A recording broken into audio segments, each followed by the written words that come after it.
गणोबाच्या देवळात. ती मधून मधून जंगलात गणोबाच्या देवळातही दिवस रात्र एकटी बसून जपानुष्ठान करी. लोकांना भीती वाटायची. त्या भयाण जंगलात एकटी बाई रात्रीची कशी राहणार म्हणून ते थरारून जायचे. पण तिचं मन जराही कधी बावरलं नाही. तिच्या आज्ञेपुढे रात्री संरक्षणाकरता म्हणून देखील कोणी तिथे जाऊन राहू शकत नव्हतं. त्या काळी गणोबाचं देऊळ म्हणजे चारी बाजूला विटा मातीच्या कच्च्या भिंती आणि वर नळीची कौलं अशा स्वरूपात एक लहानशी झोपडीच होती. आत फक्त 1-2 माणसांनीच बसण्या एवढी जागा असे. समोरील भिंतीला लागून एक छोटासा ओटा आणि त्याच्या खबदाडात खाली गणोबाचा पाषाण अशी आतील रचना होती. आत जायला यायला एक लहानसा दरवाजा, पण त्याला दारं नव्हती. सभोवार भयाण किर्र झाडी, जंगली वेलींनी बाहेरून सर्व मंदिर वेढलेलं आणि रात्री वाघ इत्यादी जंगली जनावरांचा संचार. पण शांताबाई तिथे रात्र रात्र जागून जप करायची. ती संध्याकाळी तिथे जात असे आणि सकाळी परत येत असे. एकदा शनिवार होता. शांताबाई सकाळीच तिथे जाऊन अनुष्ठानाला बसली. साधारण संध्याकाळी ती परत येईल अशी घरच्या माणसांची अटकळ होती. पण रात्रीचे 9 वाजून गेले तरी शांताबाई आली नाही. तेव्हा घरच्या माणसांना भीती वाटू लागली. सबंध दिवस उपाशी, पाणीसुद्धा नाही. तेव्हा काय झालं असेल कोण जाणे, म्हणून ते सारे चिंता करू लागले. दादा सामंतांचे मधले भाऊ रंगराव आप्पा शनिवार असल्यामुळे ठाण्याहून आले होते. त्यांना त्यांच्या मातोश्री ताई म्हणाल्या, "बघ रे, शांता अजून आली नाही, जंगलात एकटी आहे." आप्पा 3-4 माणसांसह कंदील, पाण्याचा एक तांब्या आणि थोडंसं दूध घेऊन तिथे गेले. त्यांच्याही मनात थोडी धाकधूक वाटतच होती. काय दृश्य पाहावं लागेल कोणाला माहीत. पण तिथे जाऊन पाहतात तो काय, भीतीचा लवलेश तर नाहीच, पण तहान भूकही पूर्ण हरपलेली. अखंड नामस्मरण चालू होतं. शांताबाईने त्यांना पाहिल्यावर सांगितलं, "काही भिण्याचं कारण नाही. कोणी इथे राहू नका. कंदील परत घेऊन जा. दूध तीर्थ म्हणून तुम्ही सर्वांनी घ्या. फक्त पाण्याचा तांब्या आणलेला तेवढा इथे ठेवा." मंडळी त्याप्रमाणे तांब्या ठेवून घरी परत आली. कधी कधी असंही व्हायचं की शांताबाई तिथे जपाला जाऊन बसली की बाहेर वाघ येऊन दरवाजासमोर बसायचा आणि थोडा वेळ थांबून निघून जायचा. पण शांताबाईला त्याची कधी भीती वाटली नाही व त्यानेही तिच्यावर कधी हल्ला केला नाही. पाण्याला तहान लागली. 1938 सालची घटना आहे. शांताबाईचं आता खरंखुरं भाग्यपर्व उदयाला यायचं होतं. आधी भौतिक आधी दैवी सृष्टी पार करून अध्यात्माच्या अथांग महासागरात झेप घ्यायची वेळ जवळ येत होती. त्याकरता कुशल नावाड्याची मार्गदर्शक गुरूची आवश्यकता होती. जगाचा हा अनुभव आहे की सामान्यतः कोणत्याही शिष्याला गुरूचा शोध घ्यायचा झाला तर किती वणवण भटकावं लागतं, काया वाचा मन झिजवावं लागतं. तो भेटल्यावरही त्याची सेवा शुश्रूषा करून त्याला प्रसन्न राखण्याकरता जीवाचा आटापिटा करावा लागतो. पण इथे सारंच उलटं. शांताबाईला यापैकी काहीही करावं लागलं नाही आणि त्याला शोधण्याकरता दुसरीकडे कुठे जावंही लागलं नाही. उलट तोच तळमळीने तिला गोंजारण्याकरता तिच्याकडे धावत आला. जीवाला तहान लागून तो पाण्याकडे धावण्याच्या ऐवजी पाण्यालाच तहान लागून ते जीवाकडे धावल्याचा असामान्य चमत्कार या भूमीत घडून आला.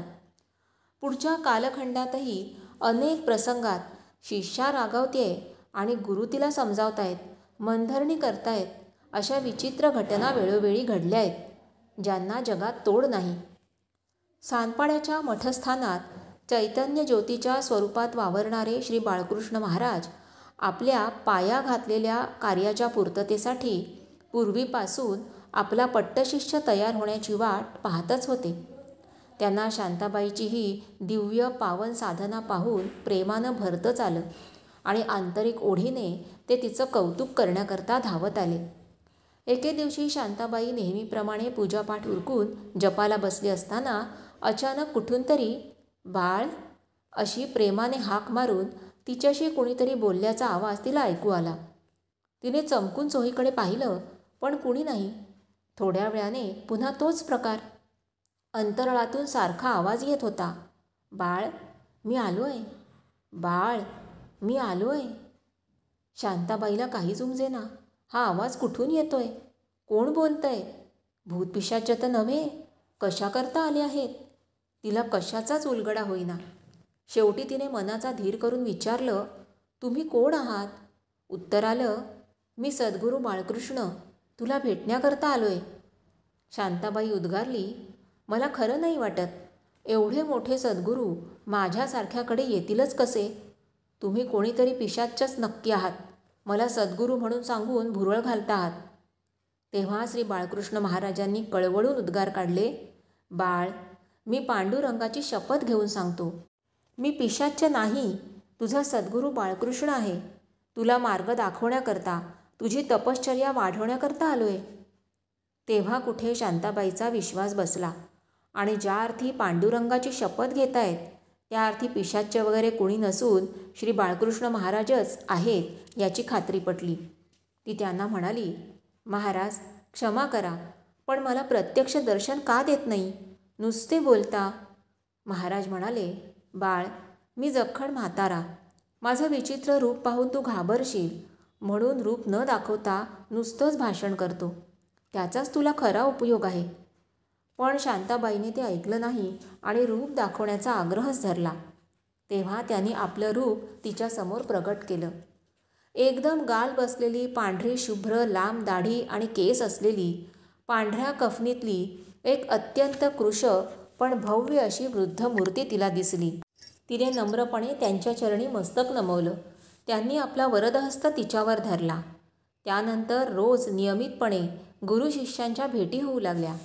धर्माचे, नीतीचे, सदाचाराचे संवाद झडू लागले, जे अत्यंत उद्बोधक आणि माणसाच्या दैवी विकासाला पूर्ण चालना देणारे आहेत. शांताबाईच्या अनेक वह्यांतून त्यांचा संग्रह झालेला आहे. टीप: दर्शनशास्त्रामध्ये विश्वाच्या 3 अवस्था दाखवल्या आहेत. पंचमहाभूतांच्या संयोगाने बनलेल्या सर्व दृश्य वस्तू म्हणजे आधिभौतिक सृष्टी. त्या सृष्टीच्या मुळाशी शक्तिरूपाने वावरून तिला चालना देणारी दैवी तेज, निरनिराळ्या देवता ही आधिदैविक सृष्टी आणि सर्वांच्या मुळाशी चैतन्य रूपाने स्फुरणारे ब्रह्म किंवा परतत्व म्हणजे अध्यात्म होय.